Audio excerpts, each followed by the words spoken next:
वापडा house Lahore में chairman वापडा engineer lieutenant general retired Sajjad Ghani का मुलाजमीन से मौजूदा फरी सप्लाई यूनिट्स पर इजहार ख्याल कर रहे हैं और अपने खिताब में क्या फरमा रहे हैं, अब भी सुने। के ऑफिसर्स हैं और उनके मुलाजमीन हैं वापडा के, उनकी फ्री बिजली इस्तेमाल के खिलाफ बहुत ज्यादा प्रोपेगेंडा किया गया। क्या ये बात दुरुस्त है? जी सर। और ये एक ऐसा तासुर क्रिएट किया गया कि जैसे वापडा के मुलाजमीन, अफसरान और मुलाजमीन बिजली का बेदरहेग और बेतहाशा और किसी हद के बगैर इस्तेमाल करते हैं, और ये कि इस सिलसिले को, इस एक प्रिविलेज को खत्म कर देना चाहिए। ये सबकी तरफ से एक बहुत बड़ा शोर होगा पूरे, मेरा ख्याल है मीडिया में, अखबारों में, टेलीविजन में, हर जगह इसका शोर सुनाई दिया।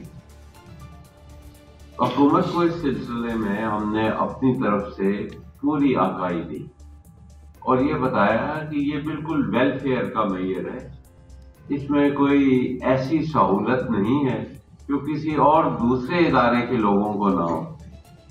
मिसाल के तौर पे हमारी तरफ से दी गई ये मिसाल थी कि अगर किसी स्कूल में कोई टीचर पढ़ाता है तो उसके 1 या 2 बच्चों की फीस माफ कर दी जाए। अगर PIA के मुलाजमीन हैं, रेलवे के मुलाजमीन हैं, वो अपने इदारे की सफरी सहूलियात को इस्तेमाल करते हैं तो उनको कुछ फ्री टिकट दे दिए जाते। और इसी तरह बहुत सारी मिसालें हैं, सिर्फ ये नहीं है। और यह है कि वापडा मुलाजमीन तो इस वक्त थोड़े से हैं और बाकी मुलाजमीन दूसरे इदारों को, तफसीली कंपनियों के और तकसीम कार कंपनियों के और बाकी मुलाजमीन भी काफी सारे।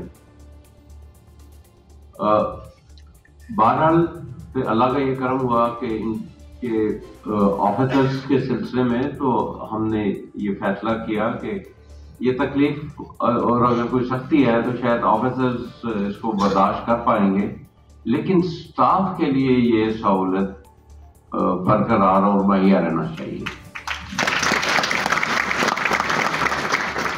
तो फिर अल्लाह ताला के फजल करम से स्टाफ के लिए ये सहूलत बरकरार है और मुहैया रहेगी। अफसरान के लिए इसका एक दूसरा सिस्टम अडॉप्ट किया गया है जो जिसको मोनेटाइजेशन कहते हैं, जिसमें इन यूनिट्स के एवज पैसे दे दिए जाएंगे। पर ये एक बिल्कुल ही मुख्तलिफ तरीकाकार है, क्योंकि जो स्टाफ को यूनिट दी जाएंगी वो बैंक अकाउंट की तरह है। आपको शायद इस बात का इदराक हो गया है। तो बैंक अकाउंट की तरह की है वो। इसकी सिर्फ इतनी सी मिसाल है कि आपके बैंक में 5,000 रुपए जमा करा दिए जाते हैं।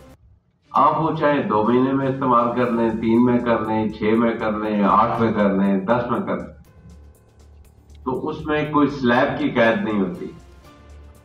तो ऑफिसर्स के सिलसिले में, क्योंकि मोनेटाइजेशन में ये काफी बड़ी रुकावट तो नहीं कहूंगा, ये काफी इसकी डाउन साइड है, पर ये अल्लाह का शुक्र है कि स्टाफ के सिलसिले में ये सहूलत बरकरार रहेगी।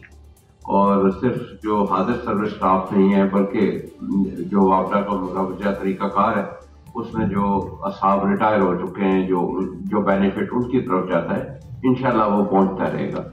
तो अपने आप को ज़हनी तसल्ली रखिए कि ये नहीं है कि कोई इसको बाद में इस सहूलत को खत्म कर देगा।